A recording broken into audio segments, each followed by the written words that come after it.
Hey, welcome back, you crazy cats. Today we're going to talk about calculating truss forces. So we're really getting into the nuts and bolts of our bridge here now.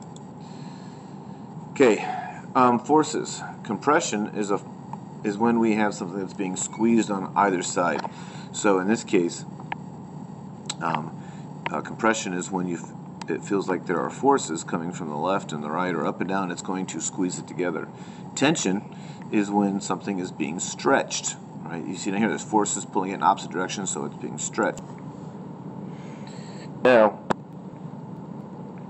truss. A truss is composed of slender member joints together at their endpoints. They are usually joined by welds or gusset plates. And what you can see here is these are the gusset plates. There's lots of gusset plates in here where they've put these things together. But that's where they're holding the bridge together. Okay, a simple truss is composed of triangles which will retain their shape even when removed from supports. So you'll see here that we have this truss, and it's this member right here which makes the two triangles, so that when you apply a force, this member right here won't allow it to go to the right, whereas this member up here is missing that truss, or that member, sorry, this truss up here is missing that member, and when you apply this force, it will start to rotate or move to the right. Pinned and roller supports. All right. A pin support can support a structure in two dimensions. What they're talking about here is a bridge when it's pinned, and this is the symbol we typically use for pinned. We'll have maybe 3 circles underneath it as well. But what this means is that it's pinned, and the bridge is locked into place. Imagine if I were to put a nail right there, or put a bolt right there. You wouldn't be able to move the bridge up. You would not be able to move it down. You couldn't move it to the left, or you couldn't move it to the right. So it's in 2 dimensions. It's locked in place both in the X and the Y. A roller support can support a structure in only 1 dimension. So this roller support is going to keep it from going up or down. Well, the weight keeps it from going up of the bridge. The weight of the bridge keeps it from going up. The roller keeps it from going down. But what can happen now is because it'll roll, all right, this could roll this way or it could roll this way, the bridge can go left or it can go right. And a lot of times they do that for heat expansion and contraction of the bridge. Solving truss forces. Assumptions. All members are perfectly straight. All loads are applied at the joints. All joints are pinned and frictionless. Each member has no weight. Members can only experience tension or compression forces. And when we get into class, we'll talk about what risk might these assumptions pose if we were designing an actual bridge. Okay, let's talk about static determinacy. To be statically determinate, a structure is one that can be mathematically solved. So in this case, J stands for the number of joints, M stands for the number of members, and R stands for the number of reactions. Our reactions, if you remember, we're back here with the pinned and roller supports. All right. In this case, something that's pinned has 2 reactions. Something that's a roller support has 1 reaction.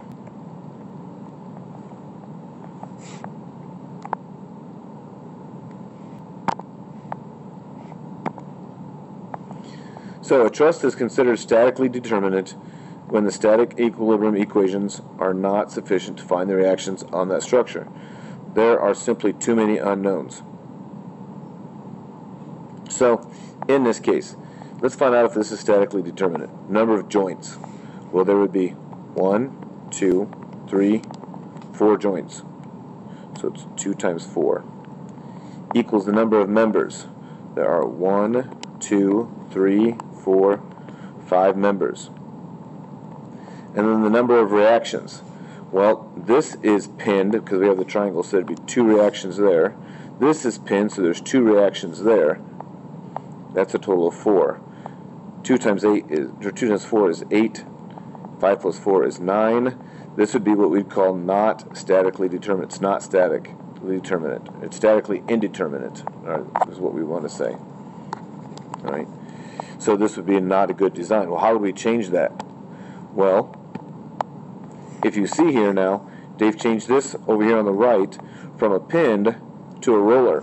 So where this was 2 and 2, it's now 2 and 1. So we still have 8 here because it's 2 times 4. We still have 5 here, 5 members. And now we have 1, 2, 3 reactions. So we get 8 equals 8. Okay, our equilibrium equations. When it comes to our bridge, we've got to make sure the sum of the moments on the bridge are equal to 0, because we don't want the bridge spinning. Remember, a moment is going to cause a spin. If there's a moment that's not being canceled out, your bridge, if this was your bridge and over here is where it's pinned, your bridge might just start to spin one way or the other. That's not a good situation. We also want to make sure that the sum of the forces in the x direction is 0. We don't, if there's a force, a net force, let's say, in one direction, then our bridge is going to start to move that way. Well, what would happen if we had our bridge here and we had a net force pushing it? Well, at some point, all right, if there's a net force, it's going to start to force our bridge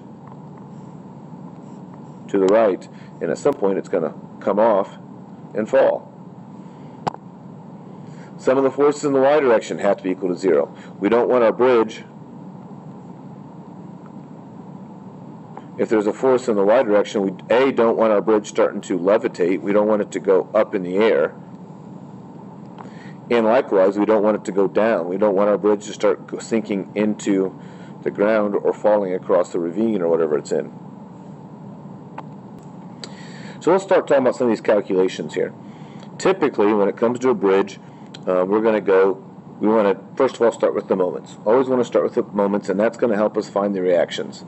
So the moments help us find the reactionary forces.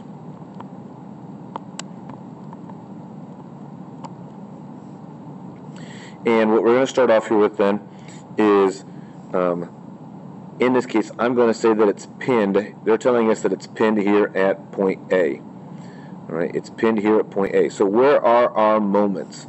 Well, we have a moment here because there's a force and it's a distance away, and they're perpendicular. So here would be a moment at D. There's also a moment out here at C because there's the bridge would be pushing down here at C, so that there's a reactionary force. All right. If the bridge is pushing down, then there has to be a reactionary force pushing up. What we find out then is we start by saying the sum of the moments have to be equal to 0. Well, my moments, there's one here at D, and there's also a moment out here at C. So let's put these in here. They have to be equal to 0. So the sum of the moments have to be equal to 0. For the sum of the moments, I'm going to put 0 in. The moment at D, well, that's force, which is 500, and it's pushing down. It's 3 feet away. Plus the moment at C. Well, the force over here is RCY. I don't know what it is. I'm going to solve for it. And then it is 10 feet away. Well, 3 times negative 500 is negative 1500.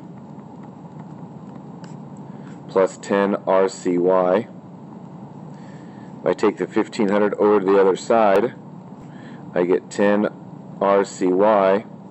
Divide by 10. And we find out that RCY has to be equal to 150 pounds. So that tells me here that RCY is pushing up with 150 pounds.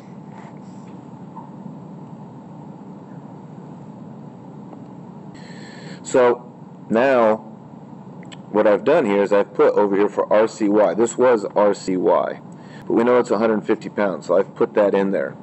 What we're going to do now is we're going to do the sum of the external forces in the y direction. These also have to be equal to 0, if you remember from just a little bit ago. So the sum of all the forces that are acting in the y direction have to be equal to 0. Sum of the forces in the y direction have to, I'm not going to rewrite it again, it's already there. So the sum of the forces in the y direction are equal to, well, RAY. RAY is pushing up. we have this 500 pounds that's pushing down, so I'm going to say minus 500 plus 150. That's RC-wise pushing up with 150. Well, the sum of the forces, it says right here in the y direction, have to be equal to 0. So I probably should have wrote this. There we go. Now it's time to solve for RAY. Well, negative 500 plus 150 gives me negative 350. Take it to the other side, and RAY has to be equal to 350. So what I want you to understand is, first of all, we did moment. The first thing you're going to do is start off with moment. Start off with moment, start off with moment, start off with your moment, the sum of the moments. The second thing I did is, alright, now we're going to do external forces here, the other external forces. External meaning the forces that are on the outside of the bridge. So it doesn't matter if you start with your sum of the forces in the x or the sum of the forces in the y. Alright, but that's going to help us find these external forces. Now I'm going to do this external forces in the x direction.